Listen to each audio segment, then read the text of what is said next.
Este síntoma parece inofensivo. Muchos diabéticos lo sienten todos los días. Y no saben que puede ser el inicio de un daño permanente. Lo peor es que cuando duele, ya suele ser tarde.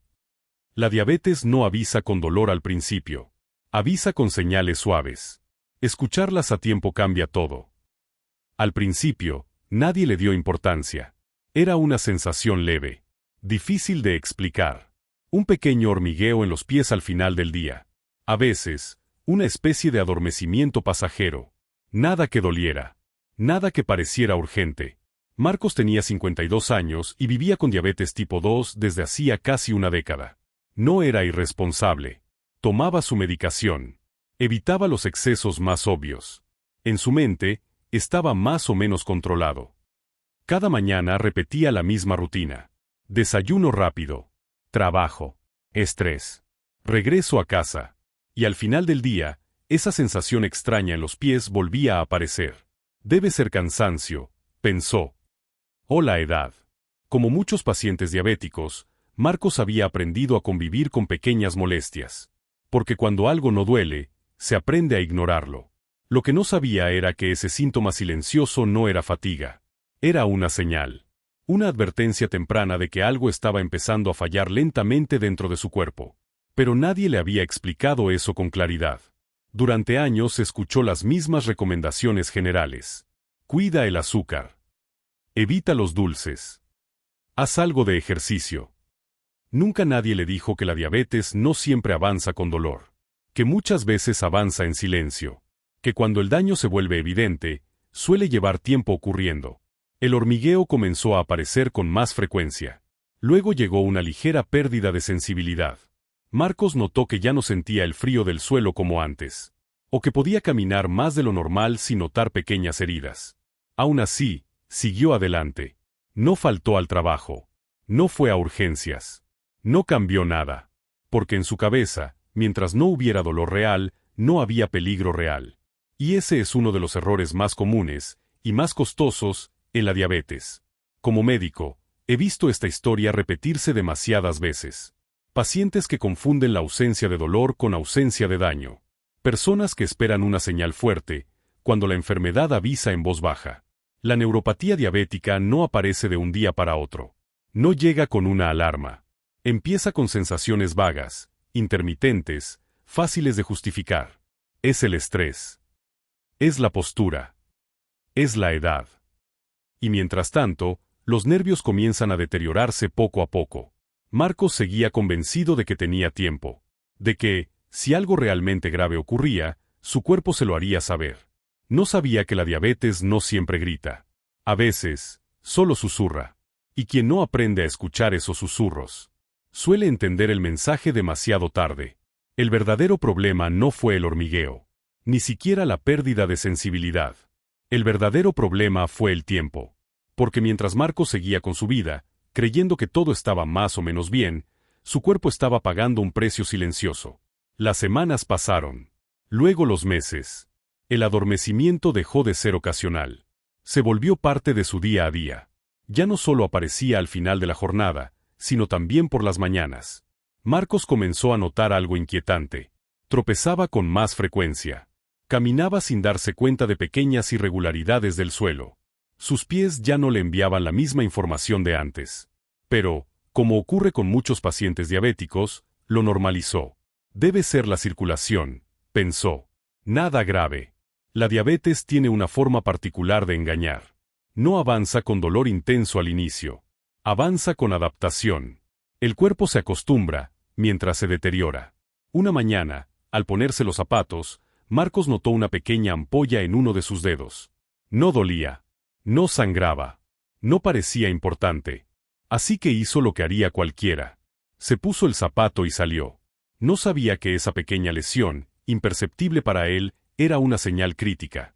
Porque cuando un diabético deja de sentir dolor en los pies, deja de recibir una de las alarmas más importantes del cuerpo.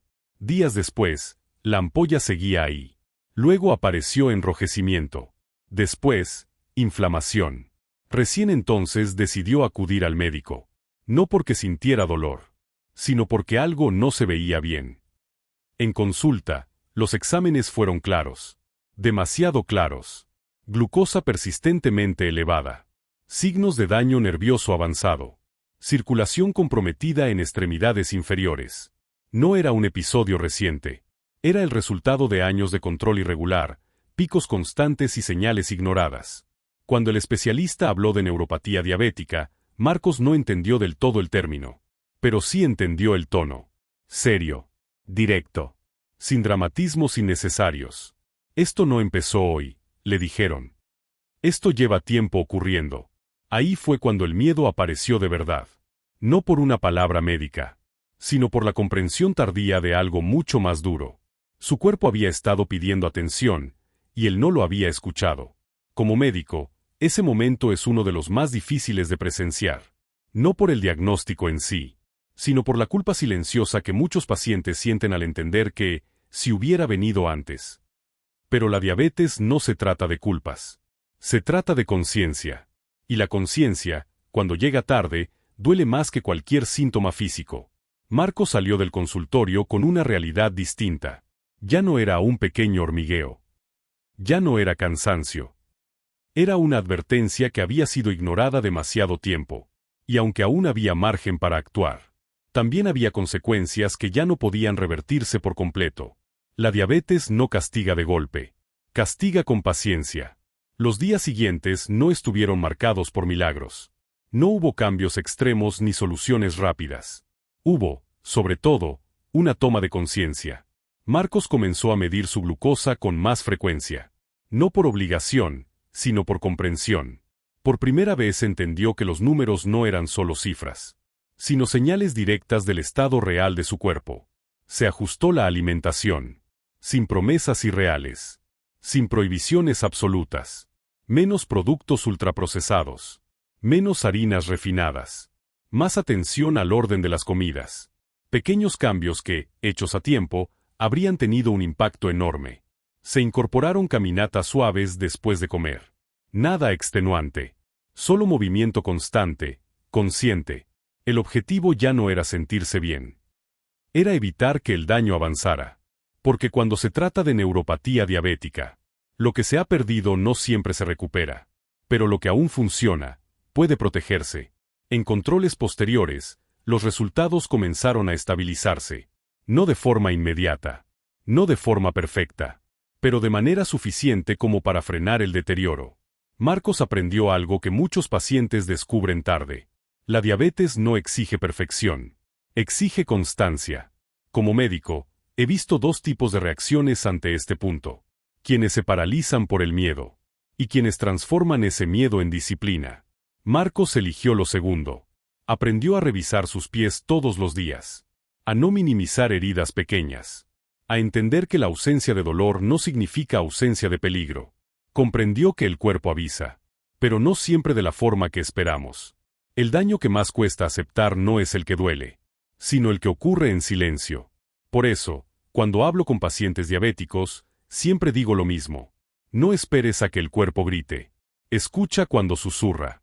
Un hormigueo. Una sensación extraña. Una pérdida leve de sensibilidad. No son detalles menores. Son mensajes tempranos. La diabetes no castiga de un día para otro. Cobra lentamente. Con intereses. Y aunque no todo daño puede revertirse, mucho puede detenerse si se actúa a tiempo. Si algo de esta historia te resulta familiar, no lo tomes como una amenaza. Tómalo como una oportunidad. Porque en diabetes, el momento más importante no es cuando aparece el dolor, sino cuando aún estás a tiempo de evitarlo. Escuchar a tu cuerpo a tiempo no es miedo. Es inteligencia médica.